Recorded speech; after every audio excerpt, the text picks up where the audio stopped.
sophisticated technology in the history of the world for a decade, releasing video after video with complete impunity and getting younger and younger as he did so, before finally being found in a daring SEAL team raid which wasn't recorded on video, in which he didn't resist or use his wife as a human shield, and in which these crack special forces operatives panicked and killed this unarmed man, supposedly the best source of intelligence about those dastardly terrorists on the entire planet. Then they dumped his body in the ocean before telling anyone about it. Then a couple dozen of that team's members died in a helicopter crash in Afghanistan. This is the story of 9/11, brought to you by the media which told you the hard truths about... His head could be seen to move violently forward. And... They took the babies out of incubators. And... Mobile production facilities. And... The rescue of Jessica Lynch. If you have any questions about this story, you are a batshit paranoid tinfoil dog-abusing baby hater and will be reviled by everyone. If you love your country and or freedom, happiness, rainbows, rock and roll, puppy dogs, apple pie, and your grandma, you will never ever express doubts about any part of this story to anyone. Ever. This has been a public service announcement by the Friends of the FBI, CIA, NSA, DIA, SEC, MSM, White House, NIST, and the 9/11 Commission. Because ignorance is strength.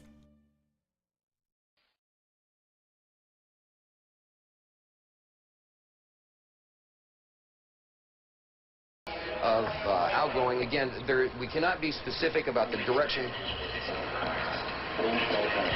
All right, we are now led to understand that there are also firings in another city in Saudi Arabia. CNN's Carl Rochelle is here with me, just came up. Carl, I know we can't be very specific given these restrictions, but within those parameters, what did you see? Well, what I saw, I didn't see anything hit. I looked almost straight above us. There is a vapor trail coming from my right to my left, and there's a cloud of something. It looks like it might have been an explosion, a cloud. Oh, I'd say...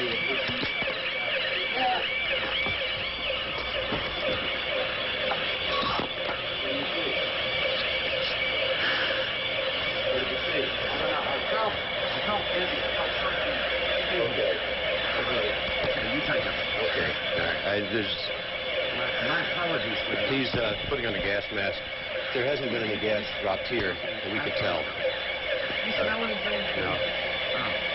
You may smell some of the fumes from a missile exhaust going off. The missile is usually a rocket, a cordite, some sort of burning. We just heard a little thump just then. But I have to apologize for that. I thought I lifted something and felt momentarily dizzy. You're more experienced in military affairs than I am, but it might have been a little gas.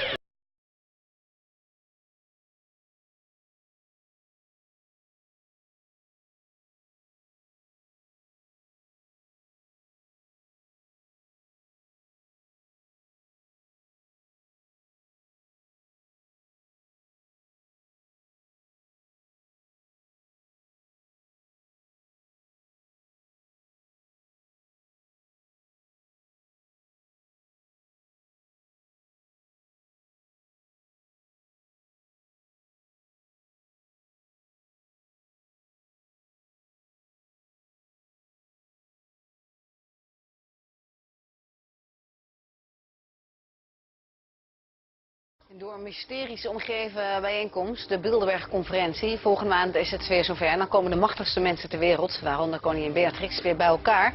En schrijver Daniel Estulin die probeert het Bilderberg-mysterie te ontrafelen. To be a Bilderberger, you have to own a piece of the earth. If you don't own a piece of the earth, you can never be a Bilderberger. Het clubje van de allermachtigste mensen op aarde komt volgende maand bij elkaar in Turkije voor de Bilderberg-conferentie. Het blijft een geheimzinnig gebeuren. The participants know the dates, but until the very last moment they don't know the place. Onder het mom van een gezellig lang weekend passeren de grootste wereldproblemen de revue. They're just meeting to play golf, and while they play golf and have a massage and play dominoes and show photographs of their children and grandchildren, they talk a little bit about politics, nothing important. Het energieprobleem is tijdens de conferentie een hot topic. De oplossing daarvoor is volgens de Bilderburgers heel simpel. They need to eliminate a substantial part of the world's population. Now there's documents, a 1974 document written by the United States government, signed by Henry Kissinger and Richard Nixon, where they're talking about the need to eliminate 3 billion people off the face of the earth. Een belangrijke voorman van het beruchte vergaderclubje was prins Bernhard. We waren een discussiegroep. En voor zover ik begrepen heb van mijn vrienden nu die deelnemen en van Trix natuurlijk ook. En dat is zo gebleven.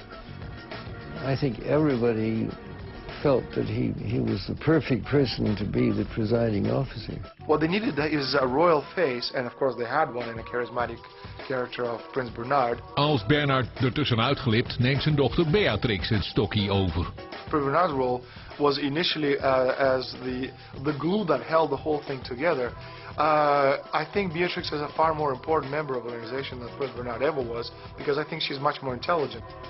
Ja, maar Beatrix is trouwens geen voorzitter van die Bilderberg-conferentie. Is gewoon deelnemer. Net als zo'n beetje alle Europese vorstenhuizen die daar vertegenwoordigd zijn door prinsen of staatshoofden. Het is een geheimzinnige club van 130 man die dus 1 keer per jaar op een geheime locatie bij elkaar komt. Dit jaar is in Istanbul, dus zo geheim is die plek niet meer. Maar dat wordt pas kort van tevoren echt bekendgemaakt. Ook de deelnemers worden pas zo... Wanneer is die dan? Dat is pas eind mei. En nu is al bekend dat het in Istanbul is? Ja, dat is toch al bekend. Dat is uitgelekt, want die organisatie die heeft ook lekken daarin zitten. En er zitten journalisten constant boven die Bilderberg-conferentie, zoals deze meneer die dat boek geschreven heeft. En die brengen dat dan naar buiten.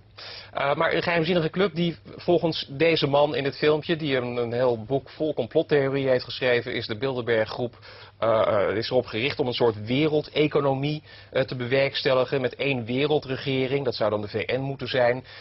Al het contante geld zou moeten worden afgeschaft, want dan kun je, dan beperk je mensen in hun vrijheid. In ieder geval, het moet allemaal 1 groot geheel worden en zelfs een deel van de mensheid moet worden uitgeroeid, zodat er meer overblijft voor de rest. En alles draait dan om de energievoorraden die er nog zijn in de wereld en wie het daarover voor het zeggen heeft. Dat is toch onze koningin? Ja, maar het is allemaal heel geheimzinnig. Ze praten daar dus over grote plannen om die economie aan te pakken, zoals jij dat zegt. Ja. Maar worden er daadwerkelijk adviezen uitgebracht aan bedrijven, aan regeringen, aan ministers? Ja, men zegt, niemand weet dus wat er exact besproken wordt. Hè. Dus je moet maar afgaan op dit soort journalisten die dat boven tafel proberen te krijgen. Dat daar bijvoorbeeld de oorlog in Kosovo bedacht is. Of de inval in Irak. Daar heeft men daar voor het eerst ook over gesproken dat moest gaan gebeuren. Dat soort dingen worden daar dus op de kaart gezet. En dan lekt dat zo langzaam door in de belangrijkste regeringen. Maar wat vindt nou, want zijn er nooit vragen gesteld dat het staatshoofd van Nederland? Jazeker. We hebben vandaag nog even contact gehad met Harry van Bommel. Die heeft vorig jaar van de SP.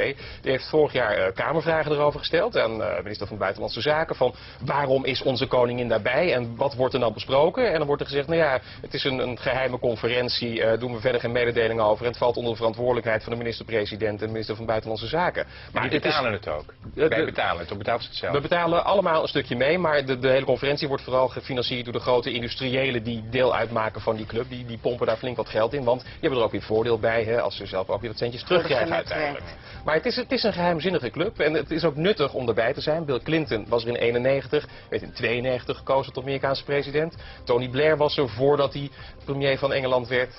Maxime Verhagen was er vorig jaar, is nu minister van Buitenlandse Zaken. Dan moet je daar uitgenodigd voor uitgenodigd zijn. Dan proeven de leiders van de wereld even of je geschikt bent voor de job. En als dat zo is, dan krijg je de zegen. Dan lijkt het een beetje op. Wouter Bos zit er niet. Nee.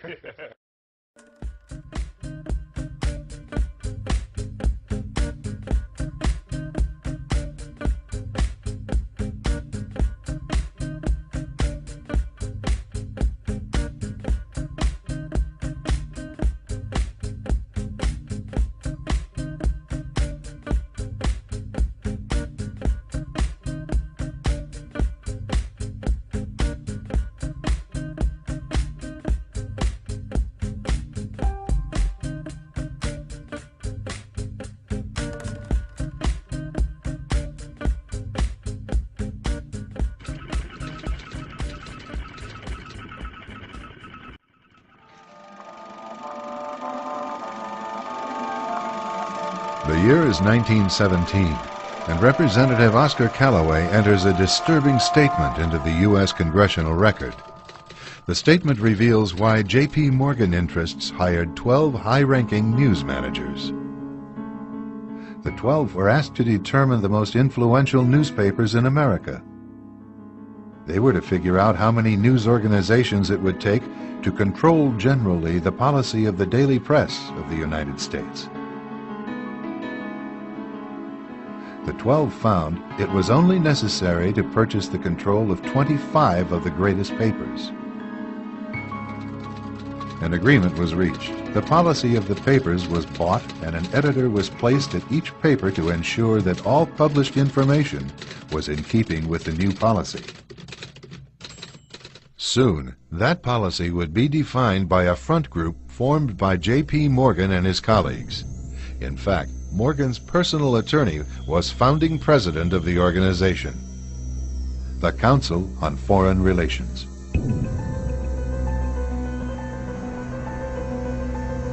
Today, the CFR maintains that its goal is to increase America's understanding of the world.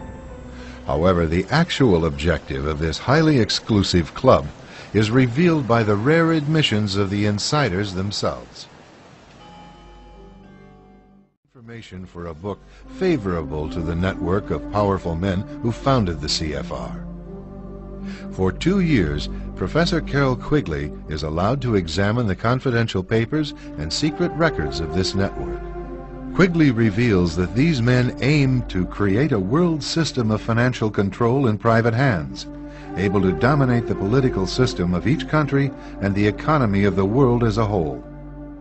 In short, they seek total and quiet control of the entire world. And the CFR is their most visible conduit for carrying out that agenda. CFR members include America's wealthiest tycoons, as well as the highly placed elite in government, academic institutions, tax-exempt foundations, and the establishment media. Ruling Class Journalists, written by Richard Harwood, describes the CFR membership as the ruling establishment in the United States. The Washington Post article boasted that news reporters who are CFR members do not merely analyze and interpret foreign policy for the United States, they help make it. Who are these policymakers? Many of their faces are familiar. NBC's Tom Brokaw, CBS's Dan Rather, ABC's Barbara Walters, Jim Lehrer of PBS, William F. Buckley of National Review, media mogul Rupert Murdoch, owner of the giant multifaceted News Corporation. These media heavyweights, and many others like them, are members of the CFR. Powerful corporations are also invited to become members. At the close of the 20th century, CFR influence presided over far-reaching consolidations of media control. In 1995, CFR members Michael Eisner of Disney and ABC's Thomas Murphy merged their media empires. Soon after the merger, the Disney-ABC empire becomes a CFR corporate member. In the year 2000, the world's largest internet service provider, America Online, joins forces with Time Warner, one of the world's largest news organizations. The CEOs favoring the move are CNN's Thomas Johnson and Time Warner's Gerald Levin, both CFR members. Once again, another media giant is created under the shadow of CFR influence.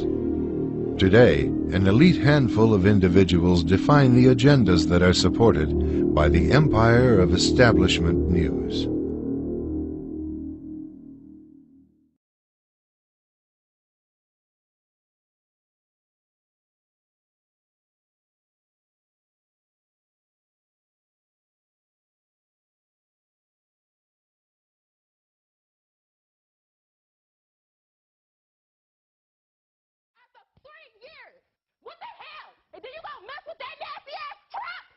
Maisha, I never noticed she was a man. I never knew.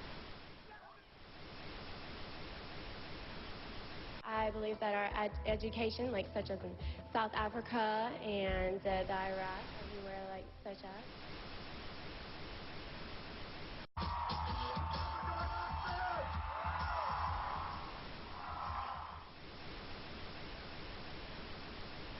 Platform 8 for the 22-28 Southern service to Eastbourne via Lewis. Please join us. One option, placing a tracking microchip under a service member's skin. Former Special Operations Officer. And if you hear this shouting, it's a group of demonstrators who come. 9/11 was an inside job.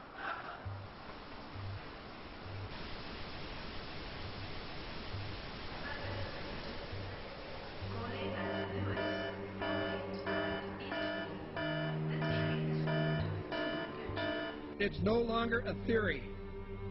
What I'm about to say is fact. The secret organizations of the world power elite are no longer secret. they have planned and are now leading us into a one-world communist government.